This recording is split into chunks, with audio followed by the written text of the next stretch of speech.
राधे राधे, जय श्री कृष्णा। मैं सीमा सिंह आप सभी धर्म प्रेमियों का स्वागत करती हूँ।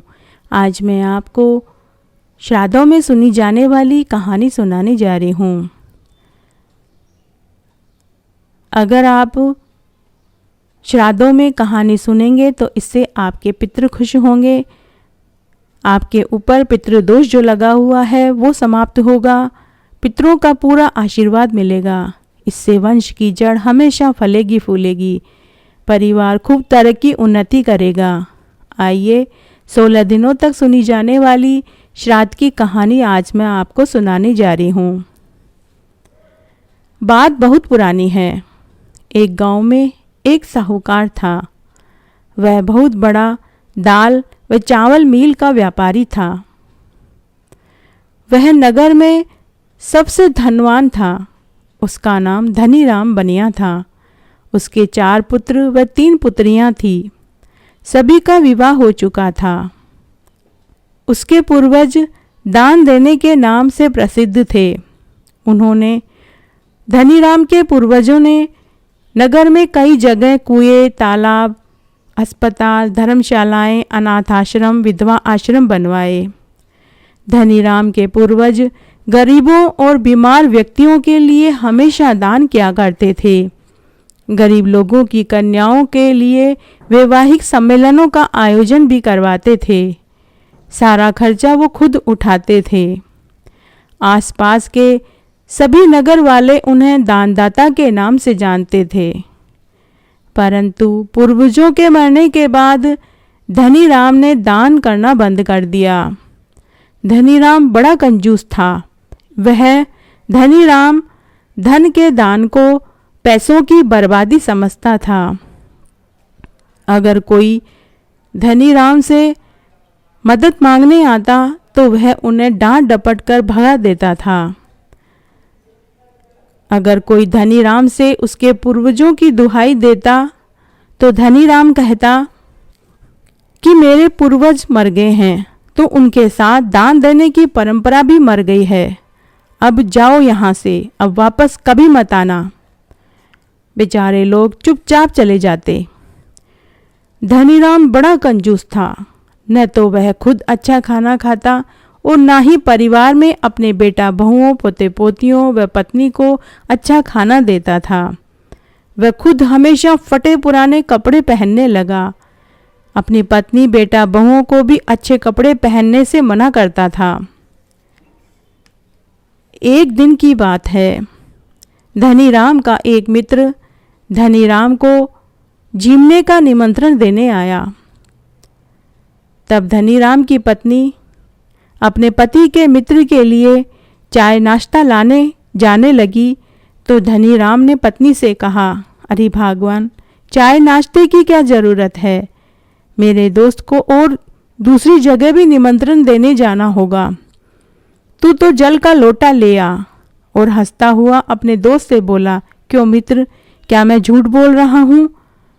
धनीराम का मित्र खिसिया जाता है और वह बोला, हाँ हाँ मित्र, आप सही बोल रहे हैं। मुझे और दूसरी जगह भी निमंत्रण देने जाना है, मुझे जल्दी है। और धनीराम का मित्र जल पीकर निमंत्रण देकर चला जाता है। धनीराम का मित्र जब चला गया तो धनीराम की पत्नी बोली, सुनो जी, जीमने के लिए किस दिन जाना है? तो धनीराम अपनी पत्नी से बोला, कोई ज़रूरत नहीं है उनके यहाँ जीमने जाने की।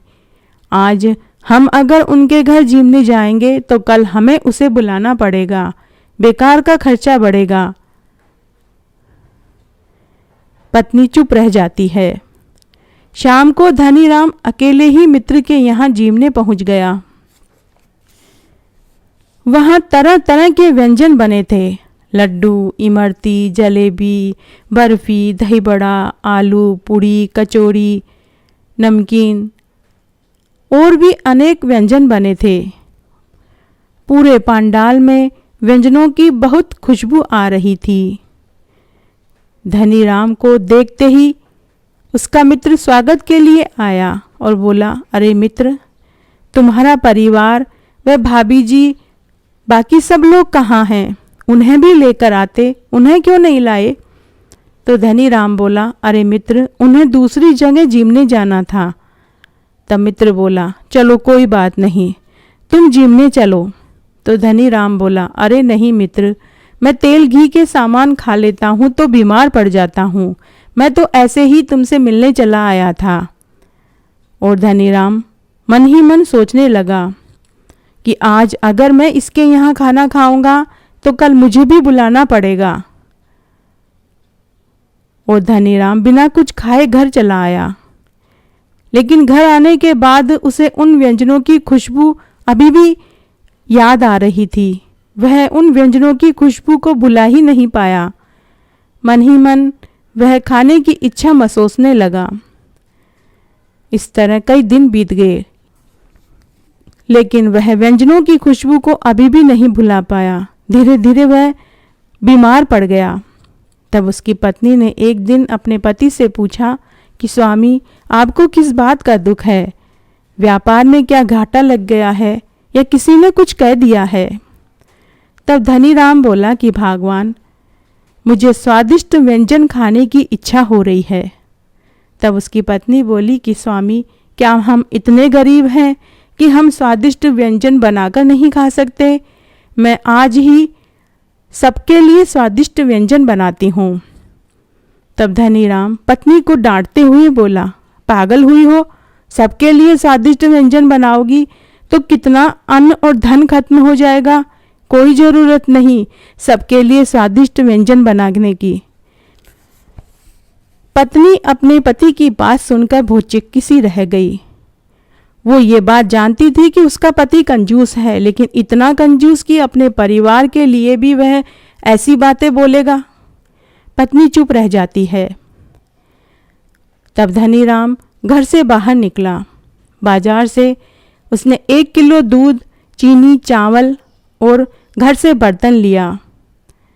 जंगल में जाकर खुद खीर बनाने लगा। उस दिन धनी राम के माता पिता का श्राद्ध था। वो समय श्राद्धों का चल रहा था। उस दिन धनी राम के माता पिता का श्राद्ध था। परलोक में धनी राम के माता पिता अपने पुत्र की ऐसी हालत देखकर सोच में पड़ गए कि आज हमारा श्राद्ध है और हमारा पुत्र हमें ही भूल गया है। अगर आज इसे सही रास्ते पर नहीं लाएंगे तो कल इसके मरने पर इसके बच्चे भी इसका श्राद्ध नहीं करेंगे। हमारे बच्चे की हालत भी आज हमारे जैसी हो जाएगी। इसकी कंजूसी की आदत को तो छुड़वाना ही पड़ेगा। जब धनी राम खीर बना चुका और जैसे ही उसने खीर कटोरे में डालकर खाने लगा, तभी धनी राम को 2 छायां दिखाई दी। धनी राम उन्हें भूत प्रेत समझकर भागने लगा। तभी वहां उसे कुछ आवाज़ सुनाई दी। धनी राम को यह आवाज़ जानी पहचानी सी लगी। वह वहीं खड़ा रह गया और आवाज़ पहचानने की कोशिश करने लगा। तभी उसे ज्ञात हुआ कि यह आवाज़ तो उसके माता पिता की जैसी है। दोनों छाया धनी राम से कह रही थी कि पुत्र, हम तेरे माता पिता हैं। आज हमारा श्राद्ध है। पुत्र, तू हमें भूल गया। हम तुझे आज याद दिलाने आए हैं। पुत्र, हमारी आत्मा तुम्हारे द्वारा श्राद्ध न करने के कारण भूख से बिलबिला रही है। पुत्र, आज जैसे हम पिंड और तर्पण के लिए तड़प रहे हैं, कल तुम्हारा श्राद्ध तुम्हारा पुत्र नहीं करेगा। तुम्हें भी हमारे जैसे ही भटकना पड़ेगा। पुत्र, पूर्वजों के परोपकार व दान का अनुसरण करो। अपने पूर्वजों के बताए हुए मार्ग पर चलने से तुम भटक रहे हो। पुत्र, तुम पूर्वजों की परंपरा को नष्ट मत करो। दान देने से परिवार वाले दीर्घायु होते हैं। पुत्र, हमारा श्राद्ध करो, तर्पण करो, पिंडदान करो। इतना सुनते ही धनीराम की आंखें खुल गई। उसका हृदय परिवर्तन हो गया। उसने अपने माता पिता और पूर्वजों से अपनी गलती की क्षमा मांगी। धनीराम ने खीर का कटोरा दोनों छाया के सामने रख दिया। धनीराम के मृतक माता पिता ने खीर का भोग लगाया और धनीराम को ढेरों आशीषें देकर अंतर्ध्यान हो गए।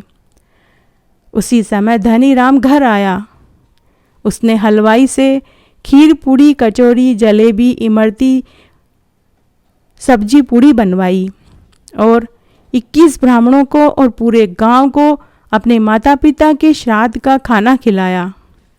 ब्राह्मणों को खूब दान दक्षिणा दी।